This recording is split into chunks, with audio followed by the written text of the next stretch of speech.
This is Reminiscing in West Central Minnesota, a Saturday KMRS news feature. Today in Reminiscing, we're talking with Mrs. Merton Smith from Morris. Mrs. Smith, could you tell us what part of the country you're born in? I was born in Aurora County, South Dakota. Now, your folks homesteaded in South Dakota. Where did your folks come from? My father was born in Germany, and my mother was born in Pennsylvania.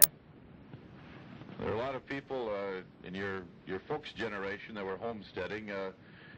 For most of the people around your neighborhood, homesteaders then?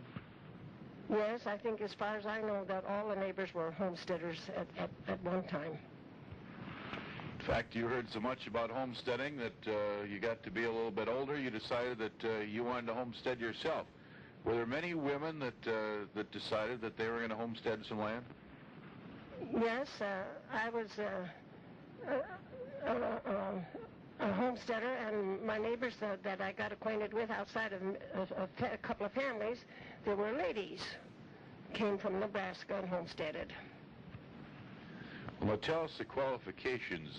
Were there some things that you had to do and you had to be a certain age and all this kind of thing? What are the qualifications if you wanted to homestead some land? Well, you had to be age 21 years old, and then when you were filed on this land, you had to build a shanty or a brooder house or something to live in. You had to have 5 acres of land broke, and you'd have to have a well for water. This land that you got a hold of, was that 160 acres? How much did that land cost you? This was 160 acres, but I had to pay $2.50 an acre. And I had to live on it 14 months before I could prove up. Okay, by proving up, then, this is the kind of the probation period that you had to prove that you could stay on the land. And what happened then after that you were on for 14 months? Then you got title to the land? Then I had to go to Winter, South Dakota, and make an appointment there for a date to prove up. And I had to, in the first place, I had to be there 14 months before I could do this. And I'd have to wait till they could find a date to give me. And I had to wait about 6 weeks before I got that date to prove up. You know, this land in South Dakota, why is it there was land available? Well, it was, in the first place, it was settled by the Indians, and the government wanted the white people to come out there and prove that up and turn it to raising cattle and farming. So that's what they did. And of course, like the people used to say out there, that the white folks pushed the Indians back. Well, I don't know. They were friendly. I gave Indians several meals at my house, and they were really nice people. Well, now, farming today, I suppose, is maybe a little bit different in South Dakota, but back then, as far as the farming went, was it cropland or cattle, or what type of farming was it?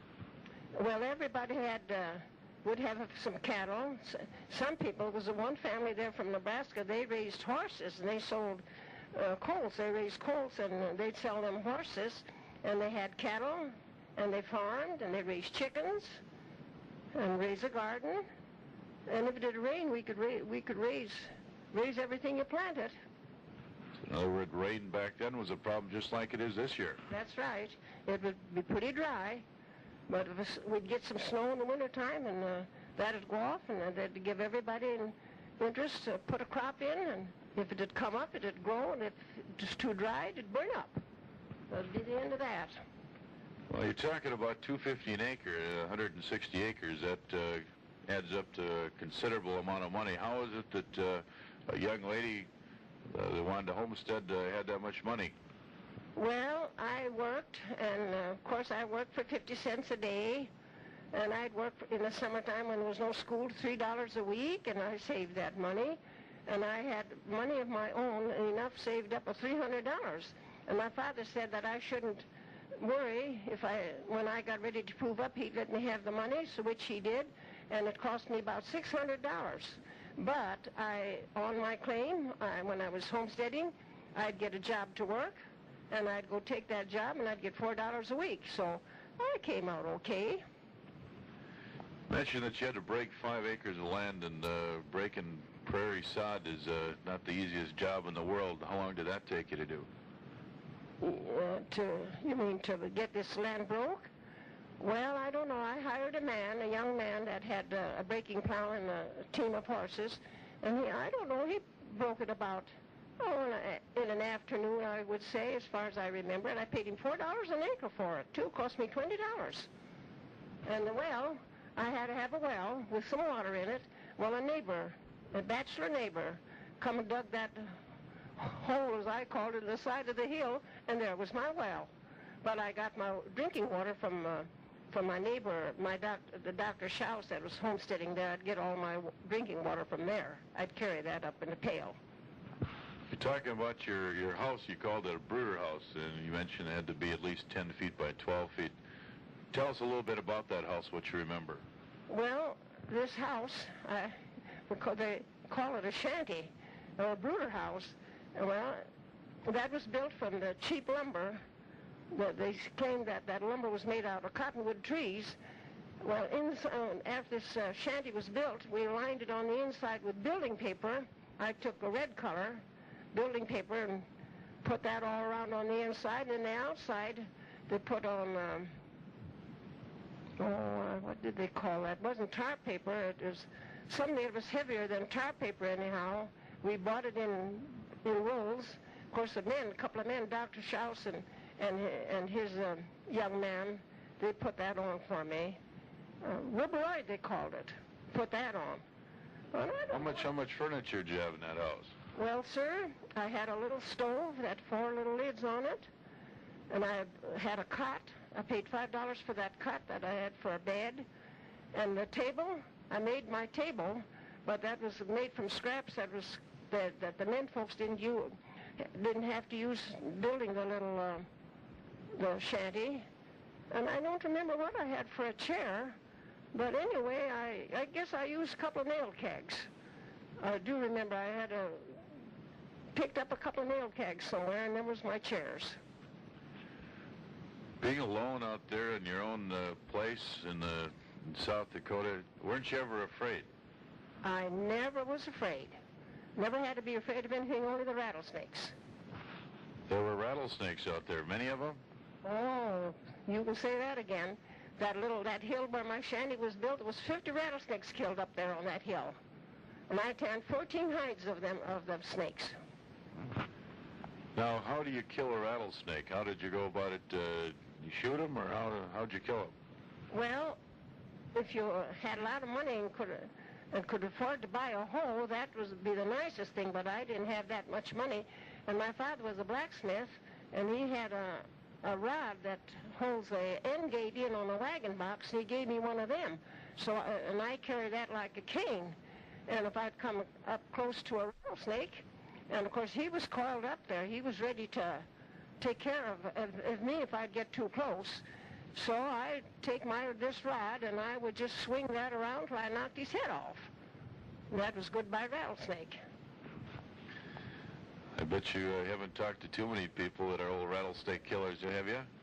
No, because people don't like me, and as it is, they think they're afraid of snakes. But you know, the snakes never bothered me, and I'm still living. Well, it sounded like you had quite a few experiences out there in South Dakota. Now, what happened when you finally proved up your land, as you say, and you got title to it? What did you do? Well, after I proved up, I went back to my hometown, Franklin, South Dakota. And, of course, by that time, I had met my husband, and we had been going together about a year or maybe a little better. And I just got ready, did a lot of sewing, and gathered up things to go back out there to go to housekeeping. So I got married then in February, and that was the end of homesteading.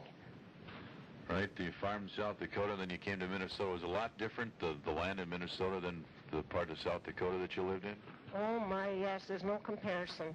Minnesota is a wonderful, wonderful state. Out there, it was nice out there. Grass, cattle would just get so fat on the grass, that buffalo grass that grew out there. But when we lived out there, we never got enough rain. We'd get snow and put a crop in the spring and maybe a little garden, and we wouldn't get enough rain. And in the summertime produce anything too much. So the dry weather drove us out, and we came to Minnesota. And boy, I tell you, Minnesota is a wonderful, wonderful state. It is. Mrs. Smith, I always end up and I ask one question. That's when I ask the person how old they are. Oh, my.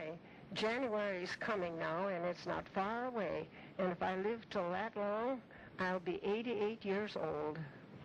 Thank you very much. Nice talking with you. We've been talking with Mrs. Merton Smith of Morris on Reminiscing in West Central Minnesota, a Saturday KMRS news feature.